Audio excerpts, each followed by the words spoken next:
Hey everyone, welcome back to our channel Prime Learning. This is Bharti Sharma. आज इस video में हम बात करने वाले हैं एक और इम्पॉर्टेंट नोटिफिकेशन के बारे में, जो कि पीएचडी नोटिफिकेशन है और ये आईआईटी हैदराबाद द्वारा रिलीज़ किया गया है from the department of biotechnology. आज इस वीडियो में हम जानेंगे कि अगर आप पीएचडी में एडमिशन लेना चाहते हैं तो उसके लिए क्या एलिजिबिलिटी क्राइटेरिया रहेगा, कौन कौन से ऐसे रिसर्च एरियाज़ हैं, ठीक है, जिसमें कि आप पीएचडी परस्यू कर सकते हो, और इसकी जो फॉर्म फिलअप डेट्स क्या क्या हैं। इन्हीं सब इम्पॉर्टेंट चीज़ों के बारे में यहाँ पर हम आपके साथ डिस्कस करने वाले हैं। वीडियो को शुरू करने से पहले अगर आप लोग चैनल पर नए हैं मेक श्योर आप चैनल को सब्सक्राइब ज़रूर से करें, सो दैट आने वाले जितने भी इंपॉर्टेंट नोटिफिकेशन हैं आप लोगों तक इजीली पहुँच जाए। एंड डेली अपडेट्स के लिए आप हमारे टेलीग्राम ग्रुप को जो है इसको ज्वाइन कर सकते हो। सबसे पहले अगर हम बात करते हैं आईआईटी हैदराबाद के बारे में, यहाँ पर थोड़ा सा ओवरव्यू दिया गया है। जो डिपार्टमेंट ऑफ बायोटेक्नोलॉजी है, ठीक है, ये एस्टेब्लिश हुआ है 2010 में और यहाँ पर आउटस्टैंडिंग रिसर्च के लिए, ठीक है, ये जाना जाता है। एंड यहाँ पे डिफरेंट टाइप्स ऑफ जितने भी प्रोजेक्ट्स हैं, ठीक है, रिसर्च एक्टिविटीज़ हैं जो कि फंडेड बाय नेशनल एजेंसीज यहाँ पे चलती हैं। नेक्स्ट आप जो भी इसके डिटेल है यहाँ पर आप विजिट करके, ठीक है, डिपार्टमेंट के बारे में आप जान सकते हो।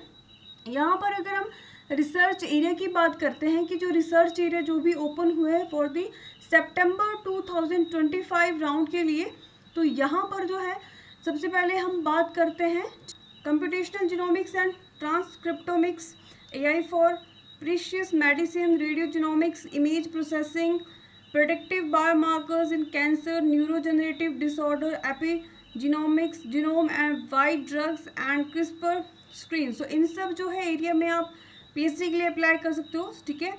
यहाँ पर जो है फैकल्टी का जो नेम है और उनके बारे में यहाँ पर लिंक में दिया गया है, आप यहाँ पे जा करके चेकआउट कर सकते हो। नेक्स्ट यहाँ पे बताया गया है computational biology, informatics, transcriptomics, proteomics, metabolomics, data driven and machine learning models, biological networks, metabolism, parasitology, immunology, ठीक है।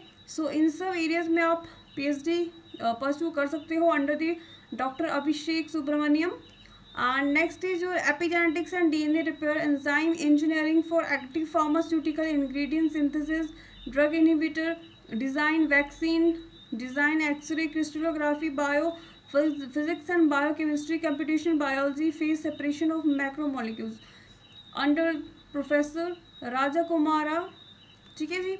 यहाँ पर डिफरेंट ही रिसर्च एरियाज है, आप यहाँ पर अप्लाई कर सकते हो। नेक्स्ट हम यहाँ पर एलिजिबिलिटी क्राइटेरिया के बारे में बात करते हैं कि what is the minimum eligibility criteria if you want to enrol in PhD. First of all यहाँ पर एमटेक जिन्होंने करी है in the area of life sciences, biotechnology, physical sciences and processes of valid national level JRF, यानी कि अगर आप यहाँ पर पीएचडी के लिए अप्लाई करना चाहते हो तो आपके पास एक वैलिड जेआरएफ होना चाहिए, ठीक है। ओनली एलएस क्वालिफाइड या फिर पीएचडी क्वालिफाइड जो भी कैंडिडेट्स हैं तो वो यहाँ पर अप्लाई करने के लिए एलिजिबल नहीं होते हैं। आपके पास एक जेआरएफ यहाँ पर डेफिनेटली यहाँ पर होना चाहिए, ठीक है। सेकंड जो एलिजिबिलिटी क्राइटेरिया है, जो भी कैंडिडेट्स एमएससी डिग्री जिनके पास है, ठीक है, and any allied areas of life sciences, biotechnology, physical और chemical sciences, possessing a valid national JRF, national level JRF qualification. Next जो भी 4 ईयर डिग्री प्रोग्राम में है, ठीक है, in life sciences, biotechnology, physical sciences और MBBS qualified with valid national level JRF, यानी कि जो भी डिग्री आपके पास है साथ ही साथ आपके पास एक नेशनल लेवल जेआरएफ ज़रूर होना चाहिए। यहाँ पर जो है नेक्स्ट यहाँ पर जनरल कैटेगरी के एटलीस्ट 63% मार्क्स, ठीक है, जो हाईएस्ट क्वालिफाइंग डिग्री है उसमें होने चाहिए। ओबीसी कैटेगरी के लिए 57% हाईएस्ट मार्क्स होना चाहिए। एससी एसटी कैटेगरी के लिए 51% हाईएस्ट मार्क्स आपके यहाँ पे होना चाहिए। And for those who have not completed their qualifying examination, the marks obtained up to 3rd semester for MSc MTech and the 7th semester for BE BTech students will be considered। जो भी अभी running में है, अपनी last semester में है, masters में है या फिर बीटेक या बीई के 7th सेमेस्टर में है, ठीक है जी, 7th सेमेस्टर तक के जो भी आपके मार्क्स हैं वो यहाँ पर कंसीडर करे जाएंगे। नेक्स्ट यहाँ पर कैटेगरी ऑफ एडमिशन की अगर हम बात करते हैं, सो यहाँ पर जो है fellowship from external agency, funding agency.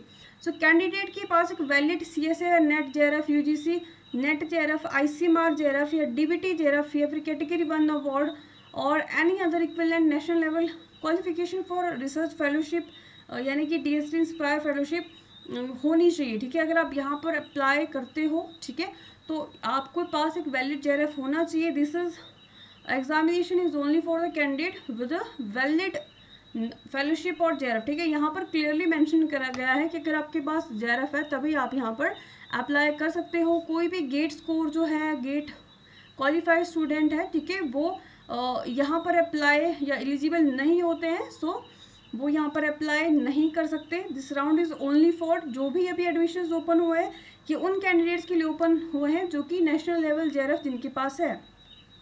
Next यहाँ पे prospective applicants have to ensure they meet all the eligibility criteria before applying.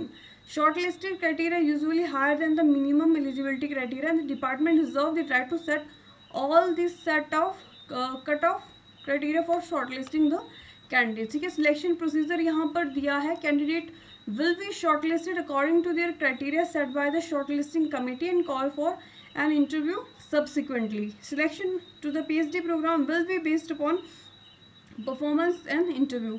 Request to change the interview date and time will be entertained। ठीक है जी, तो यहाँ पर जो है different candidates जो है इस लिंक के थ्रू यहाँ पर अप्लाई कर सकते हैं। ठीक है, अगर आप कोई और जानकारी आपको चाहिए तो आप यहाँ पर इनको ईमेल भी कर सकते हैं। डिफरेंट ईमेल आईडीज यहाँ पे दी गई है एंड जो लास्ट डेट है एप्लीकेशन सबमिशन की वो आपकी 12 अक्टूबर रहने वाली है। सो 12 अक्टूबर के पहले ही आपको यहाँ पर अप्लाई कर देना है। ठीक है जी, सो यहाँ पर बोला है department has right not to select any candidate if appropriate candidates are not found. Okay, so यहाँ पर कुछ करियर प्रोस्पेक्टिव इन्होंने दिए हैं, सो आप लोग इसको देख सकते हैं। तो एक इम्पॉर्टेंट नोटिफिकेशन था, ये इम्पॉर्टेंट नोटिस था आप सभी लोगों के लिए जो भी PhD परस्यू करना चाहते हैं। So this is all about today. Thank you so much all.